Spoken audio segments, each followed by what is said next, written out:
ഒരു കോൺസ്റ്റിറ്റ്യൂഷണൽ അൺകോൺസ്റ്റിറ്റ്യൂഷണലിസം നടത്തുന്നു BJP എന്നാണ് CPM-ന്റെയും പ്രതിപക്ഷത്തിന്റെയും വാദം.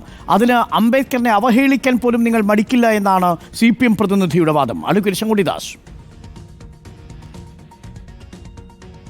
അംബേദ്കറെ BJP അവഹേളിച്ചിട്ടില്ല, ഒരിക്കലും അവഹേളിക്കുകയില്ല. അംബേദ്കർ ഏറ്റവും കൂടുതൽ സമ്മാനിച്ചിട്ടില്ല. BJP-യുടെ ഭരണത്തിൽ വന്നതിന് ശേഷമാണ് ഒരുപക്ഷെ പാർലമെന്റിലെ സെൻട്രൽ ഹാളിൽ അംബേദ്കറുടെ ചിത്രം വന്നത്. BJP കൂടി പിന്തുണച്ചിട്ടുള്ള ജനതാദൾ വന്നതിന് ശേഷമാണ്. അദ്ദേഹത്തിന് ഭാരതരത്ന കൊടുത്തത് BJP പിന്തുണച്ചിട്ടുള്ള ജനതാദൾ വന്നതിന് ശേഷമാണ്. അദ്ദേഹത്തിന് ഇപ്പോൾ ന്യായമായിട്ടുള്ള 5 സ്മാരകങ്ങൾ നിർമ്മിക്കപ്പെട്ടിട്ടുള്ളത് BJP അധികാരത്തിൽ വന്നതിന് ശേഷമാണ്. അംബേദ്കറുടെ പേരിലുള്ള കോയിൻ ഇഷ്യൂ ചെയ്തത് BJP വന്നതിന് ശേഷമാണ്. ഇവരൊന്നും ചെയ്തിട്ടില്ല. മാത്രമല്ല, ഈ കമ്മ്യൂണിസ്റ്റുകാർ ഇപ്പോൾ സമ്പത്ത് കമ്മ്യൂണിസ്റ്റ് പാർട്ടിയുടെ വക്താവായിട്ടാണല്ലോ പങ്കെടുക്കുന്നത്. കമ്മ്യൂണിസ്റ്റുകാർ അംബേദ്കറോട് ചെയ്ത അതുകൂടി ഞാനൊന്ന് പറയട്ടെ. അംബേദ്കർ 1949 നവംബർ 25 നമ്മുടെ ഭരണഘടന അഡോപ്റ്റ് ചെയ്യുന്നതിൻ്റെ തലേ ദിവസം സംവിധാൻ സദൻ്റെ സെൻട്രൽ ഹാളിൽ നടത്തിയിട്ടുള്ള പ്രസംഗമുണ്ട്. അദ്ദേഹം എന്താ പറയുന്നത്? നമ്മുടെ ഈ ഭരണഘടനയെ ആകെ എതിർക്കുന്നത് 2 കൂട്ടർ മാത്രമാണ്, കമ്മ്യൂണിസ്റ്റുകാരും സോഷ്യലിസ്റ്റും. അവരെന്തുകൊണ്ടാണ് നമ്മുടെ ഭരണഘടനയെ എതിർക്കുന്നത്? അതൊരു മോശം ഭരണഘടന ആയതുകൊണ്ടാണോ?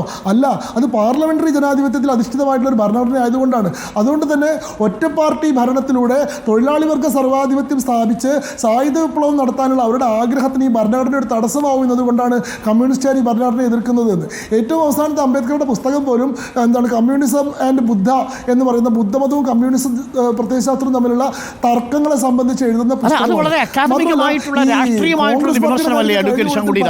പക്ഷേ അതേ അംബേദ്കറിന്റെ ആശയങ്ങളെ BJP നേരിട്ടത് എങ്ങനെയാ? അക്കാലത്തെ സവർണ ഹിന്ദു ഫാസിസ്റ്റ് ഐഡിയോളജി നേരിട്ടത് എങ്ങനെയാ? ഇതേ അംബേദ്കറിന്റെ മഹർവംശത്തിൽപ്പെട്ടവരെ അന്ന് വഴി നടത്താതിരുന്നതാരാ?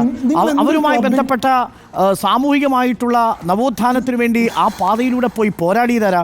BJP-യുടെ എന്തെങ്കിലും ഒരു പങ്ക് ആ സാമൂഹിക നവോത്ഥാനത്തിൻ്റെ ഏതെങ്കിലും ഒരു വഴിയിൽ അംബേദ്കറിന്റെ സമൂഹത്തെ പുനരുദ്ധരീകരിക്കാൻ നടത്തിയിട്ടുണ്ടോ ശങ്കുണ്ഠിദാസ്? ഏതെങ്കിലും ഒരാളുടെ പേര് സാമൂഹിക നവോത്ഥാനത്തിൽ ഈ ബ്രാഹ്മണിക്കലായിട്ടുള്ള ആശയധാരയെ എതിർത്തുകൊണ്ട്? ചോദ്യത്തിനൊരു അവസാനം വേണ്ടേ? നിങ്ങൾ എന്തായി ചോദിക്കുന്നത്? 1980 ഉണ്ടായിട്ടുള്ള പാർട്ടി 1957 മരിച്ചുപോയിട്ടുള്ള അംബേദ്കർ സാമൂഹിക ആവശ്യത്തിനെതിരെ പോരാടാൻ പറ്റുമോ? BJP എന്ന് പറയുന്ന പാർട്ടി ഉണ്ടാവുന്നത് 1980-ലാണ്. അല്ല, അതുകൊണ്ട് BJP രക്ഷപ്പെട്ടു. 1980 മുമ്പിൽ BJP-യുടെ പൂർവ്വകാലം ഇല്ലല്ലോ ജനസംഘ്. ചോദ്യത്തിനൊരു സമന്വയം. അതായത് ഹിന്ദു ധർമ്മത്തിൽ ജാതീയമായിട്ടുള്ള വിവേചനങ്ങൾ പല കാലങ്ങളിൽ ഉണ്ടായിട്ടുണ്ട്. അതുകൊണ്ട് എന്താണ് അത് ഹിന്ദു ധർമ്മം ജനസംഘ് എതിർത്തു പോന്നിട്ടുണ്ടോ എന്നതാണ് എന്റെ ചോദ്യം. ജനസംഘ് ഏത് നിലപാടാണ് സ്വീകരിച്ചത്? ഇന്ത്യയിലുള്ള ജാതീയമായിട്ടുള്ള വിവേചനത്തെ ഏറ്റവും ശക്തമായിട്ട് ഹിന്ദു ധർമ്മത്തിനുള്ളിൽ നിന്നുകൊണ്ട് എതിർക്കുകയും പ്രതിരോധിക്കുകയും തീർക്കുകയും ചെയ്യുന്ന സംവിധാനത്തിൽ RSS എന്നാണ്. ഇന്ത്യയിലെ സാമൂഹിക നവോത്ഥാനത്തിൽ പങ്കെടുത്ത ഒരു ജനസംഘിലെ നേതാവിന്റെ പേര് പറയൂ. RSSന്റെ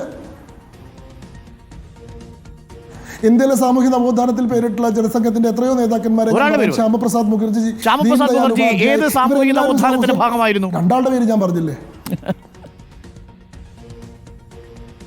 സാമൂഹ്യ നവോത്ഥാനം എന്ന് അങ്ങ് ഉദ്ദേശിക്കുന്ന ഏതെങ്കിലും ഒരു പ്രത്യേക പ്രക്ഷോഭമോ ഏതെങ്കിലും ഒരു മൂവ്മെൻ്റ് ആണോ? ഈ പറയുന്ന VD സവർക്കർ ഉൾപ്പെടെയുള്ള ആളുകളാണ് പതിത പാവൻ മന്ദിർ ഉണ്ടാക്കുന്നത്. അൺടച്ചബിൾസ് ആയിട്ട് കണക്കാക്കിയിരുന്ന ആളുകൾക്ക് കയറി ദർശനം നടത്താൻ കഴിയുന്ന ക്ഷേത്രം ആദ്യമായിട്ട് സ്ഥാപിക്കുന്നത് VD സവർക്കറുടെ നേതൃത്വത്തിലാണ്. ഹിന്ദു മഹാസഭ ഒരു കാലഘട്ടത്തിൽ നടത്തിയിരുന്ന പ്രവർത്തനങ്ങൾ, ആര്യ സമാജ് നടത്തിയിരുന്ന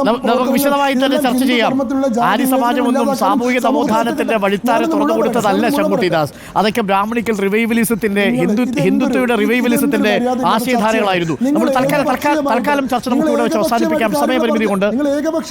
അല്ലല്ല, ഏകപക്ഷീയമായിട്ടില്ല. എന്റെ ചോദ്യം വളരെ സ്പെസിഫിക് ആയിരുന്നു. അംബേദ്കറിന്റെ ആശയങ്ങളെ ജനസംഘം എന്നും എതിർത്തു പോന്നിട്ടേ ഉള്ളൂ. നിങ്ങളുടെ ആശയധാര മനുസ്മൃതിയുടേതായിരുന്നു, അല്ലെന്ന് നിഷേധിക്കാൻ കഴിയോ? ജനസംഘം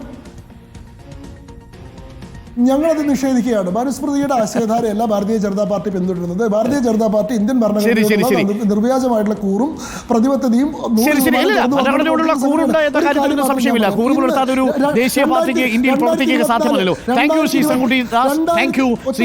ചർച്ചയിൽ ചേർന്നതിന്